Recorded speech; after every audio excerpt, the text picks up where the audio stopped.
I believe in one thing definitely, that you need to have a strategy. Hmm. Strategy is like an immune system Hmm. of it. You cannot touch it, you cannot feel it, you can't measure it, right? Hmm. But it is the one that actually protects you.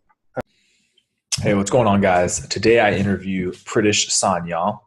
Pritish is the Director of Business Development at Hype Asia. So just so you guys can see what I'm talking about right here at hypeasia.co. Hype is a team of passionate venture builders that help startups demystify, unlock, and succeed in Asia.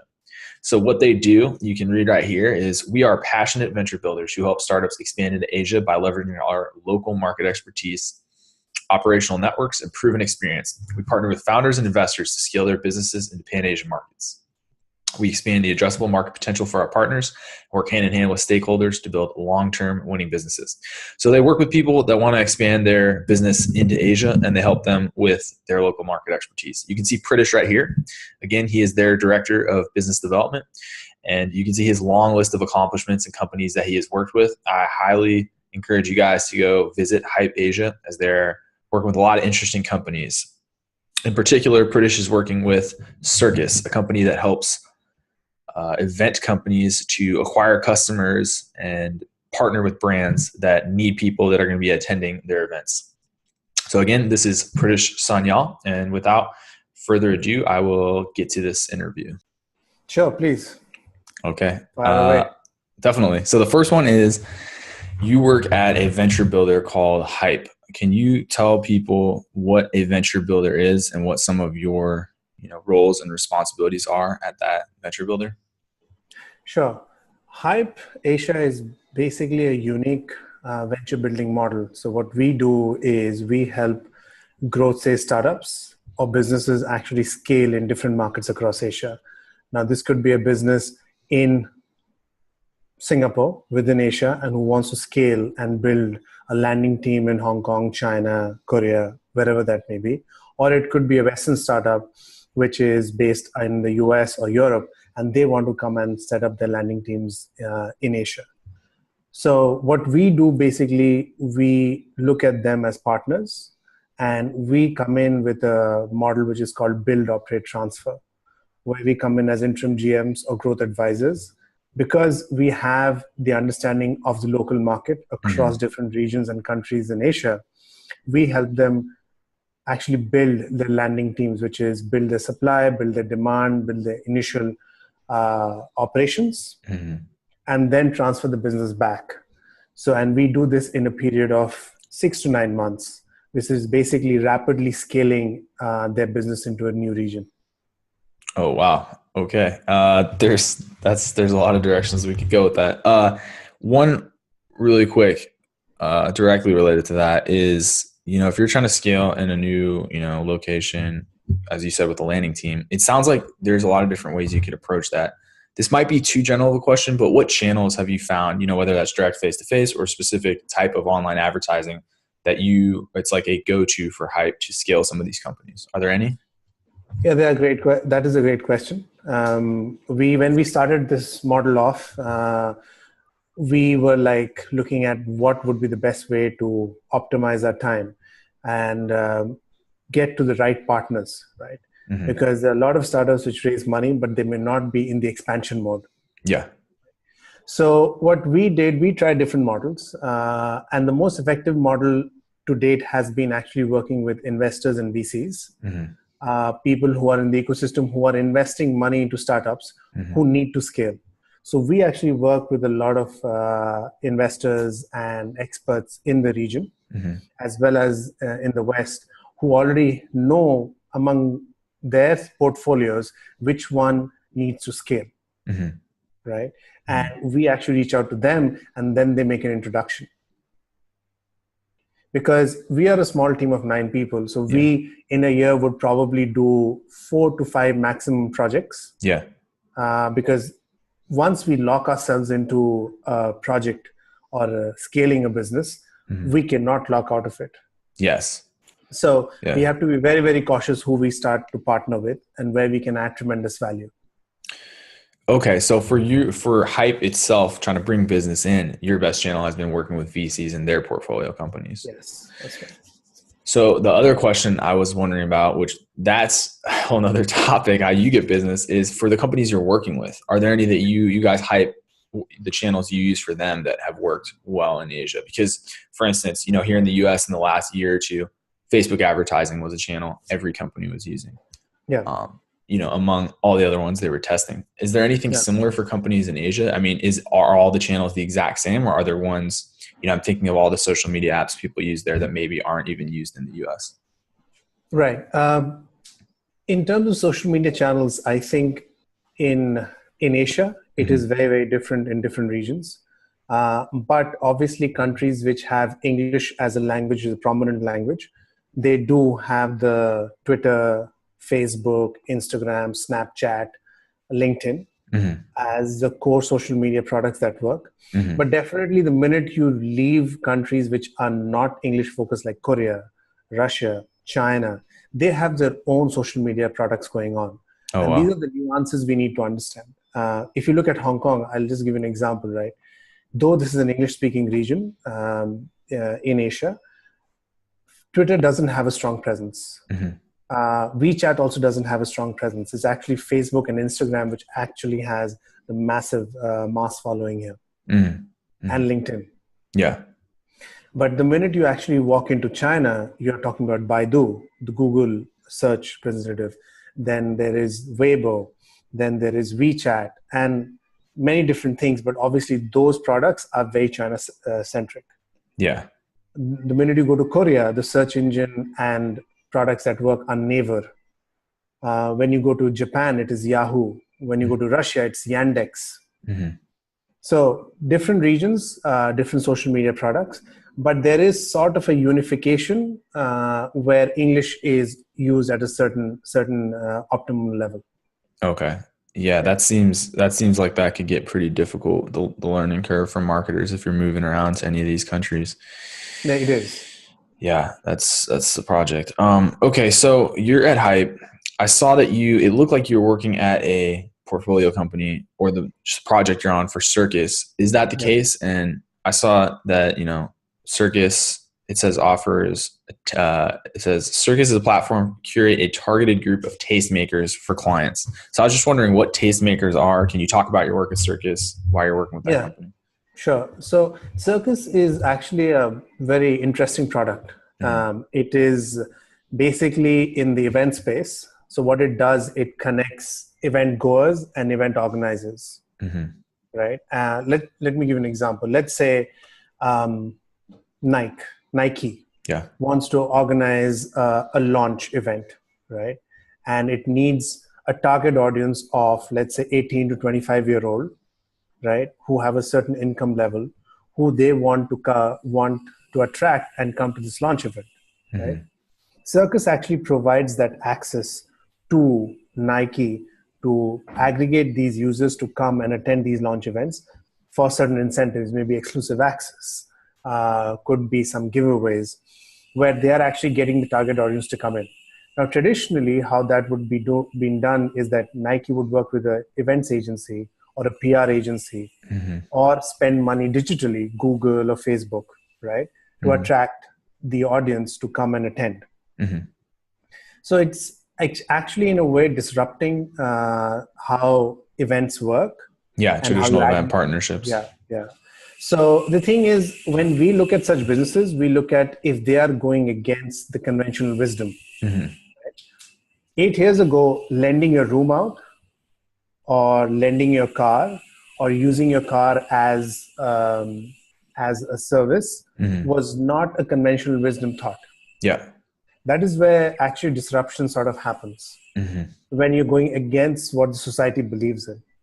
Circus is actually at that cusp, because when we go pitch Circus, a lot of people think, is this going to work? I have never seen such a product.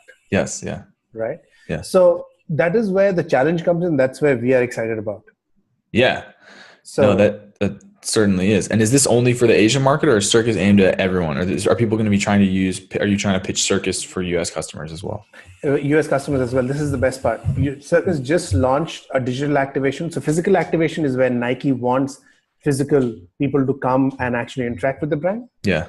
And then we are working on digital activation, which is basically getting reviews, getting app downloads, getting people to actually look at streaming, online casinos, for people to actually come and look at, fantasy football and so on and so forth, which basically is aggregating consumers from all over the world, right?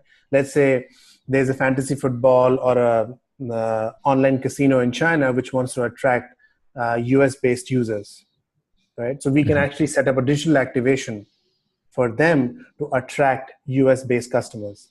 Yes. Present Circus has 500,000 consumer base in the US. And now we are starting their Hong Kong expansion. Then we are planning to take them to 2 different markets within 2018 and see how that grows. So it's very, very exciting. It's a non-conventional business model. Yeah. But at the same time, there is definitely a market for it to grow. Yeah. So it's going to take us a lot of effort. How soon can we get the market to actually be convinced about it? We actually are seeing good traction in Hong Kong, and people are considering the product. And definitely in the US, it has done pretty well for itself to actually go forward and build such a huge consumer base and convince users and event organizers to actually use the product. Wow, that's impressive in the US. I would have thought there'd be a lot of competition for event organization apps or any type of company in that space in the US. Is that not the case? Well, the direct competition, if I may, is just there is like a Facebook or a Google, right? Which is at best click advertisement or download advertisements or registration advertisement, right? You have to build the systems from the ground up, yeah. Exactly. Here we are saying, hey, we have a very activated user base. Yeah. And we know what age bracket they are, what they're looking for. Yeah. And if you have a certain product that you want to bring in front of them or a certain service in front of them, we can help you do that. So are you guys, forgive me if this is completely off, are you guys figuring out what their audience is, creating lookalike audiences and offering them targeted incentives that you've partnered with the company to offer, basically to bring warm leads into the company? Exactly, yes. Okay. And this is all performance based. So there is an upfront payment. So this is the best part about its Circus. So for these companies, it's like plug and play. Like you work with them and then they don't have to handle any of that systems building. It's just you slap it on. Circus. Nothing. Right. Yeah, that sounds really valuable. I know a lot of companies would kill to not have to deal with that mess of a system building project. So that's very exciting. And the CEO, Stephen, he was the initial 4 employees of Groupon. So he definitely knows how to scale businesses. Valuable. And he definitely has an understanding. So if you look at Groupon, right, when it started off, it wasn't a concept that the market would have just accepted. No. Yeah, so they had to work for that. Yeah. Exactly.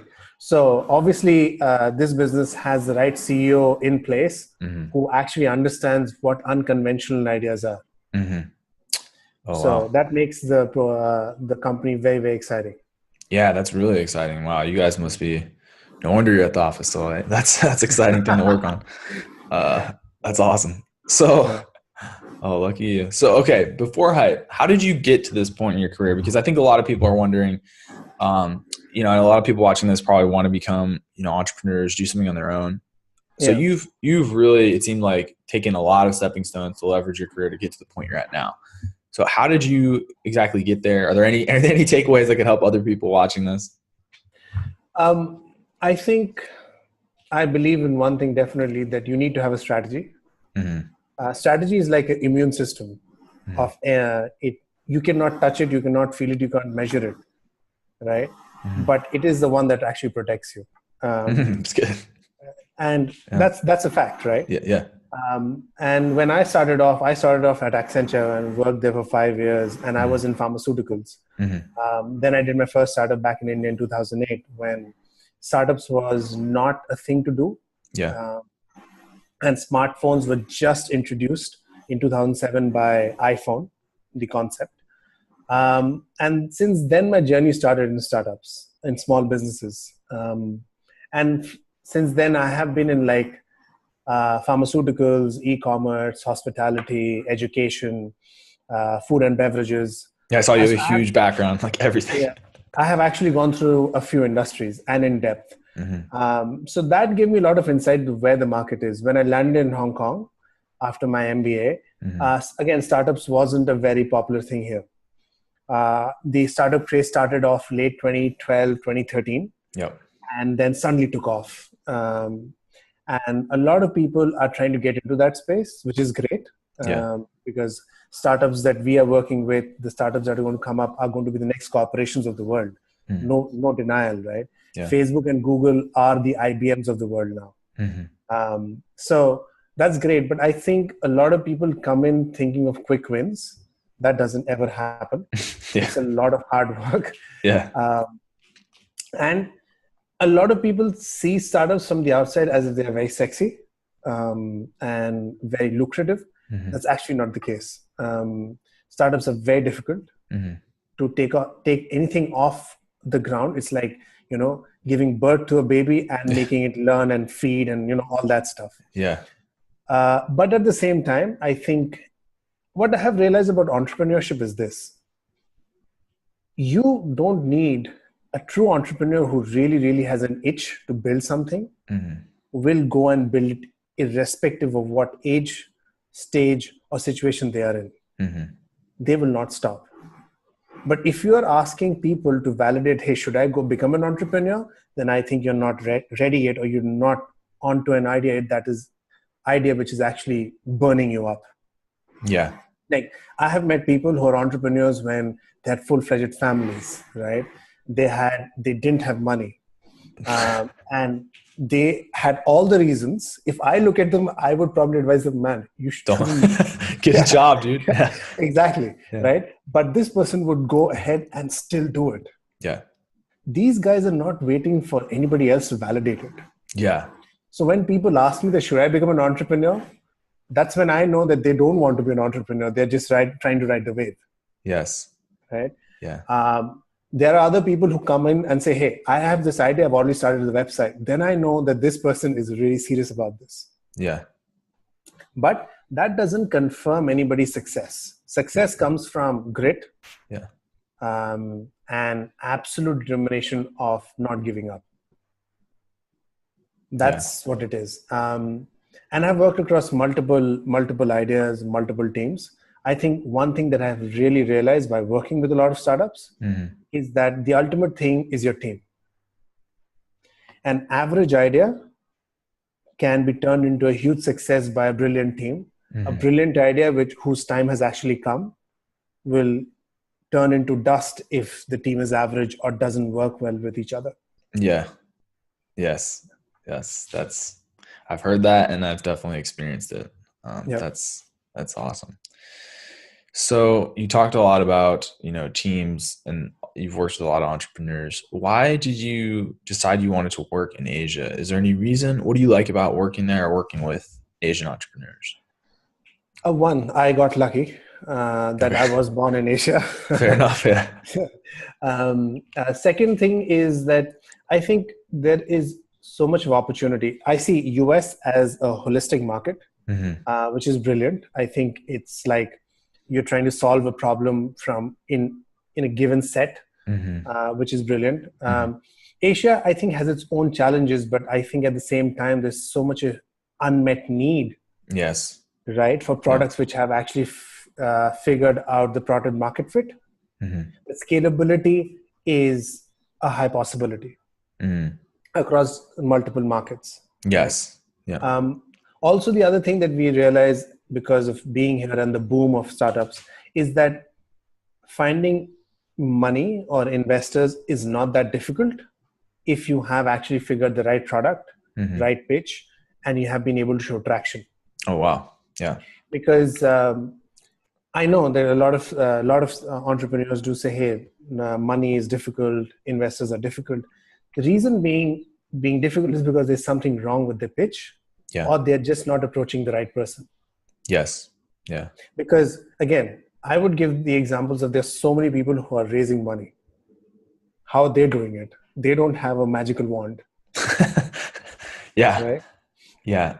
Uh, yeah. Well, I think in some cases, like you said, the team, if there's anything off about the team, I know that would be a huge turn off. And that's kind of a hard thing to deal with. If your team's not perfect, it's like, get rid of somebody and get the perfect guy. It's like, how do you deal with that? Yeah. Besides that problem though, that's obvious. Anyone on the Yeah. team would know that. When somebody's pitching investors, do you think it's actually easier if you have a company with traction to get money in Asia versus the US right now? I think having traction anywhere is more worthwhile for an investor than not having traction. Yeah. Um, and as you would also agree with me that ideas are worth pennies, execution is everything. Yeah. Right. One paying user is better than zero users. Right.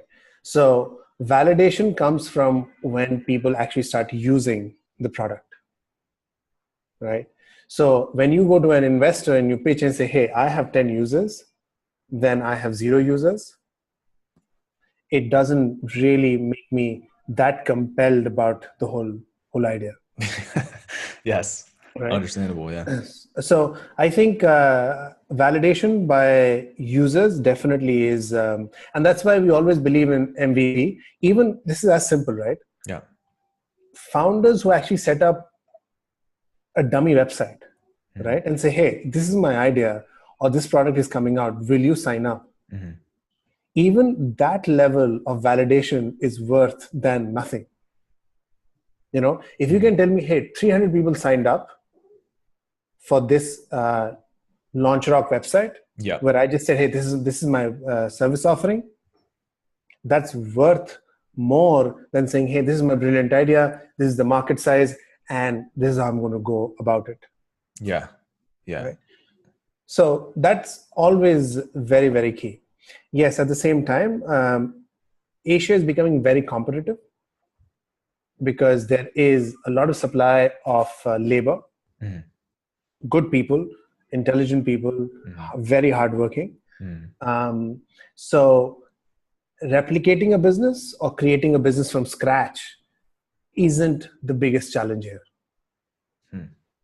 So there are a lot of things and nuances that you need to understand for each market that Asia entails. And how user adaptability happens, how user acceptance happens. Different products have different scale rates, depending on what kind of a product it is, B2B, B2C, marketplace, two-way marketplace. The way you're describing it makes me feel like if you didn't grow up there, it's just that you have no shot, because it sounds like there's so much nuance with the different geographic regions, cultural regions, language barriers. Yes, absolutely. I'm not saying that you don't have a chance, but I'll give you an example, right? Great. I love Uber and I use it around the world. Yep. But the reason I think it has not been able to actually scale in Asia is because it never localized its product to the granular level. How so? What do you mean? I mean, I could picture what you're talking about, but what exactly do you mean localize it to the granular level? They tried to do what Walmart did in the late 90s and 80s, I don't know, whenever they came to China, is that they just took the US model and just tried to implement it across different markets. Yeah. Right? That doesn't work. The reason they have not been put out of Southeast Asia and China is because their competitor has a better offering. Probably has the same level or may not be of the same level offering. But what it has, that it has been able to actually understand the needs of the user from the ground up. Yeah. Provide services which Uber didn't provide within this sector of transportation. Yes. Yeah. So it has been able to, so everybody who has competed against Uber and survived in Asia is because they have understood the nuance of the market. Yeah. So when you say that, I think of, Walmart scaling, walking into a store here is similar to walking in a store in Asia. Whereas, the whatever USP for Uber, hailing a cab from the street and having it come up to you and not having to get your wallet out when you leave may not be something people on the ground in potentially places that have completely different conditions care about. They might not even want that. What are some of those differences? Like, what are some of those services? What are they offering that Uber? Just so people have a concrete idea of what we're talking about. So, give you an example, though Uber's biggest market outside US is India. That's what I've heard. I haven't validated that. Okay. Within India, their biggest competitor is Ola. Okay. And Ola today provides a number of other transportation services than Uber provides in India. Yes. Right? So the segmentation of transportation services that a competitor is providing in a market. Like what are those? What are Ola provides auto service. So tuk-tuks. That's exactly what I was thinking. I wasn't sure. Yeah. So they actually Yeah. provide different types of transportation that might not exist in the US. Yeah. And also Uber doesn't provide tuk-tuk service in India. Need to get on that tuk-tuk service. Wow, that's interesting. Yeah. So the thing is that, and also Ola has been able to penetrate into second tier cities in India much faster than Uber has been able to. Yeah. Right. Yeah. Ola has been able to scale its team much faster than Uber has been able to. Oh, wow. Yeah. And actually, India was the first market where Uber started taking cash in place of actually paying through That the seems app. like such a difficult problem to solve, taking cash. Yeah, specifically for Uber, which it had never done systems. around the world, right? So I think the first market that they started off with, where they had to accept cash because the market was not there to actually pay through credit cards or through their apps, was India. So they did go to that level. That's scrappy. That's a lot of work. So do you see Hype ever scaling to assist companies, maybe not Uber sized, but on that level that are trying to get into industries like that, like compete against companies like Olaf in these regions where they just don't understand how to scale to the granular level? So you see Hype competing with somebody? Hype helping instead of companies just get off the ground, like larger companies, that are trying to not scale, that was the wrong word, but expand into these regions where they need more granular ground level modification on their product. That's exactly what we expertise in. We actually front with everything which is localization, right? If you don't understand what is the nuance of your target customer segment, what are the language barriers, what are the language requirements, right? We don't actually even take such projects up. So we definitely start with localization first. We are very operational heavy. So when we come in as interim GMs or growth advisors, we actually start from understanding where the market is, who are your competitors, what is their product positioning, what are you offering, where's the white space. And when you have identified that white space, you actually figure out how do you localize for that white space. Because without doing that, because I'll give you an example of Hong Kong. Hong Kong has a 7.4 million population. Roughly 300,000 are expats, and 7 million is the locals or the who actually speak Cantonese, Okay. the local language, right? A lot of startups come into Hong Kong and start actually targeting the expats, which is like 300,000 users. That's it. Oh, wow. Yeah. Right. Yeah. And they don't even think of actually localizing for the local market, which is 7 million population. Just because they don't even know how to start tackling that problem. Exactly. Yeah. And by the time they actually realize that, they have burnt in so much of time, money, energy, right? Either they would need to start again, spend that money again, set up the right team, and then go about it. But by that time, the market has already accepted the product the way it is. So I, being an expat in Hong Kong, I'm getting targeted by everybody who is left, right, and center, who's not looking at a market of the 7 million. Yeah, and all your friends that they just aren't getting all these ads. They're not exactly totally ignored, and potential customer base. Yeah. So these are the nuances that we've actually forward our hypothesis with. That you need to understand the local market and the competition. If you don't do that, then you are just probably very high possibility when you just burn through money and not optimize your entry strategy. That's awesome. Sounds like Hype will have a lot of business in the future. So I just have two more questions. Sure. One specific, one general. So Hype, where do you see yourself in 5 years? Do you plan on staying with Hype and trying to grow with them, or do you plan on taking off with one of these portfolio companies? Or Well, I think Hype is at a very exciting stage. It's a very exciting model. Sounds like it. And we definitely plan to stick around. I definitely plan to, because I get to see so many ideas, so many founders, so many investors, and their brilliant ideas, and how they plan to execute it, because we are constantly learning from them, right? What their vision is, and helping them implement it on the ground. So there is no better way to learn operations and execution than to actually do something at Hype throughout multiple startups across industries. Yes. So I think that's an exciting space to be in. And because we dedicate and second into these businesses like Circus for 9 months, and we get the opportunity to actually not only build it in one market, but help them grow through multiple markets and do their Asia expansion, I think that's a very exciting space to be in. Yeah, it definitely sounds like exciting work. Yeah. It's challenging when we say exciting. If they cannot be exciting, which is not challenging. That's so true. Yes. Yeah.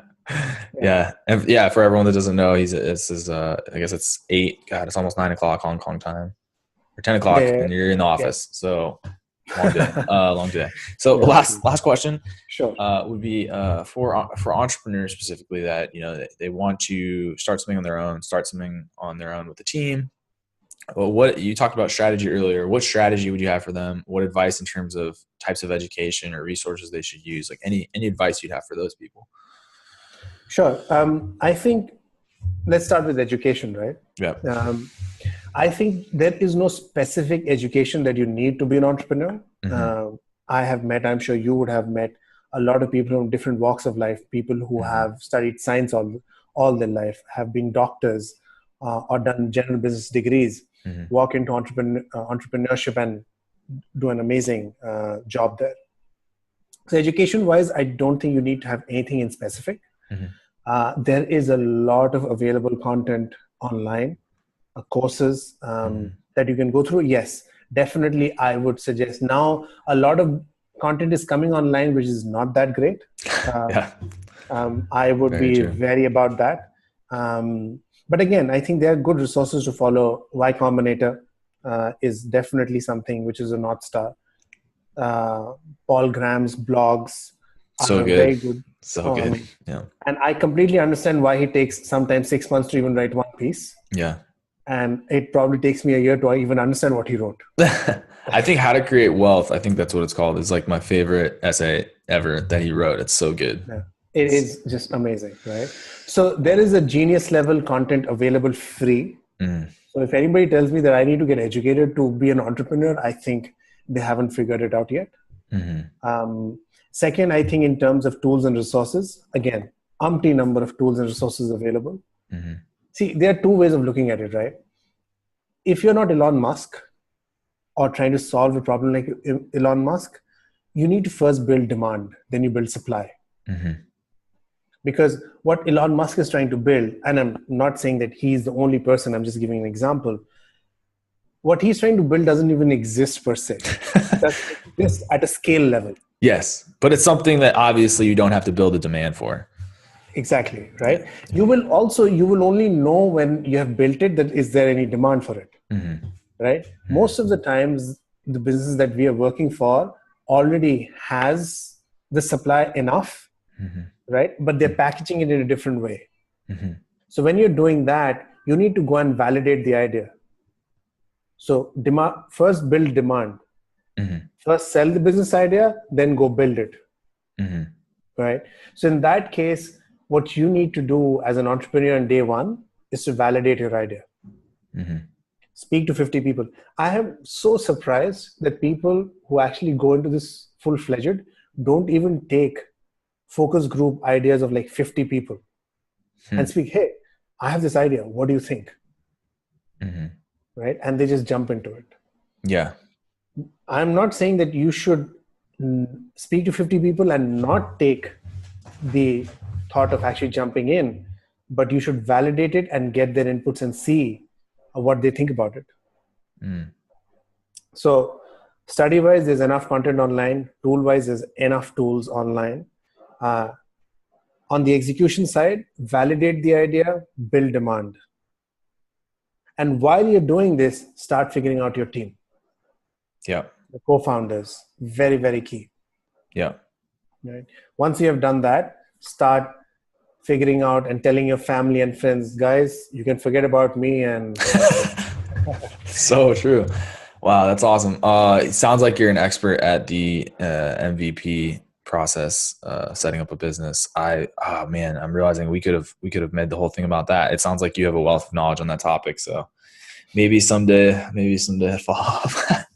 But is there anything I should have asked you that I didn't? I don't want to miss that, just in case there's anything I should have asked. No, I think your questions are very well thought. Thank you. Yeah. I definitely believe in one thing, that you should keep building your network. Before you start anything in Asia, you need to come to Asia, be in that market, have friends in that market.